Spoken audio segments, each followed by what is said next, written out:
Throughout history, the great majority of civilizations developed different calendars based on 12 months.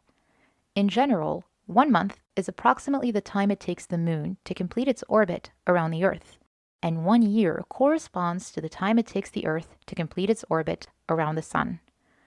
A month lasts 29 to 30 days, while a year lasts about 365 days. So during the year, there are approximately 12 months and 11 days.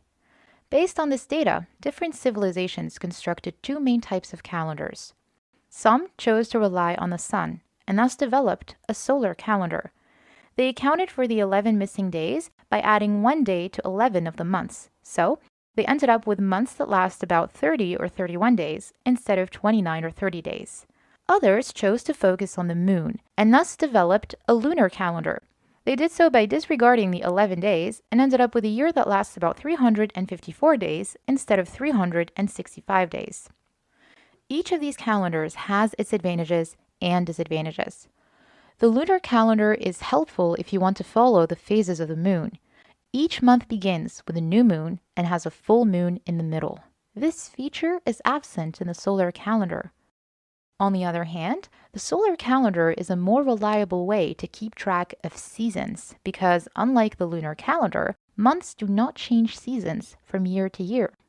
Many people believe that the Islamic calendar is a lunar one. Yet, upon closer examination of the meanings of the Islamic months, it becomes clear that most of the months define distinct seasonal events. But what's the point if the calendar is lunar? What's the point of calling a month Rabi' al-Awwal, first spring, if it can fall in spring, summer, autumn, or winter depending on the year? So it's possible that the Islamic calendar is actually not lunar. Could it be solar? Well, probably not, because the Quran tells Muslims to rely on the phases of the moon to organize their calendar. They will ask you concerning the new moons. Say they are appointed times for the people and the pilgrimage. But if it's neither a solar calendar nor a lunar calendar, then what is it? Well, there is a third alternative. The lunisolar calendar. This type of calendar has the advantages of both the lunar and the solar calendars. It follows the moon phases while keeping months and seasons in sync. Moreover, it relies on both the sun and the moon, just like it is suggested in the Quran. He is the cleaver of daybreak and has made the night for rest and the sun and moon for calculation. That is the determination of the exalted in might, the knowing. So how does the lunisolar calendar work? During a year, there are approximately 12 months and 11 days. So the first year, the calendar is 11 days short. The second year, it is missing 22 days. But a little before the third year, the missing days accumulate to 30. This is equivalent to the duration of a month. Therefore, a leap month is added to compensate for the past missing days. Careful, the leap month is not the Nasi. Proofs will be presented in the next video. So, a lunisolar calendar is made up of regular years and leap years. The regular years have 12 months. The leap years have 13. Wait, doesn't this contradict verse 936? Let's see.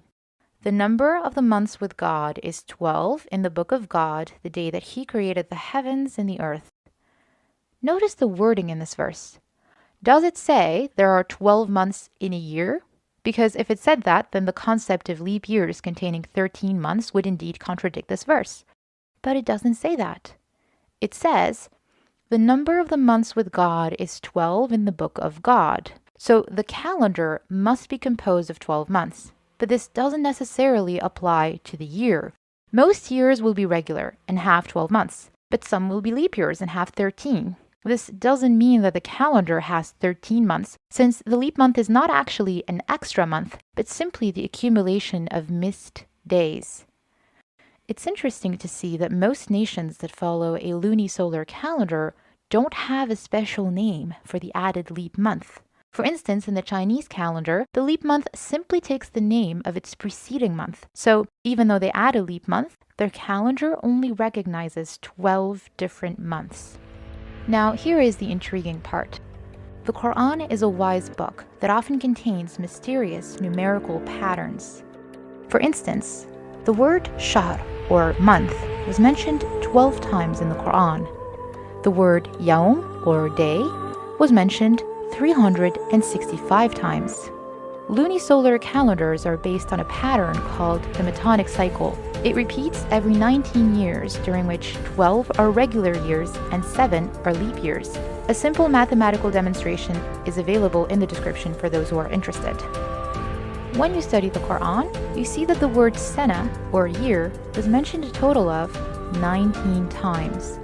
12 times in its plural form, sinin, and 7 times in its singular form, sana. What a coincidence! And notice the subtlety of this. When we follow a lunisolar calendar, 12 regular years tend to come together in groups, while the leap years always come individually. So the fact that the plural form was used 12 times and the singular form 7 times seems like a very odd coincidence indeed. And yet, there it is.